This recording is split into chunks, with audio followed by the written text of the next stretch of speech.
భోగి పళ్ళు ఎందుకు వేస్తారు? భోగి పళ్ళు అనేది చిన్న పిల్లలపై వేసే ఒక అందమైన సంప్రదాయం. దీనికి మంచి అర్థం ఉంది. భోగి పళ్ళు వేయడానికి కారణాలు: చిన్నారులకు శుభం కలగాలని, పిల్లలు ఆరోగ్యంగా, సంతోషంగా పెరగాలని పెద్దలు ఆశీర్వదిస్తూ భోగి పళ్ళు వేస్తారు. చెడు దృష్టి పోవాలని, పిల్లలకు చెడు దృష్టి పడకూడదని నమ్మకం. పళ్ళు, పూలు, నాణేలు వేయడం ద్వారా దృష్టి తొలగుతుందని భావిస్తారు. కొత్త ప్రారంభానికి సంకేతం. భోగి కొత్త కాలానికి ఆరంభం. పిల్లల జీవితంలో మంచి మార్పులు రావాలని ఈ పండుగ సూచిస్తుంది. పంటల పండుగ ఆశీర్వాదం.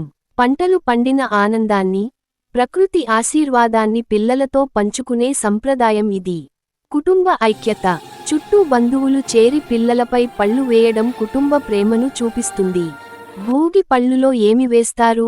రేగి పళ్ళు, చెరకు గెడలు, పూల రేకులు, బెల్లం, నాణేలు. ఇవన్నీ సంపద, తీపి జీవితం, ఆరోగ్యంకి సంకేతాలు.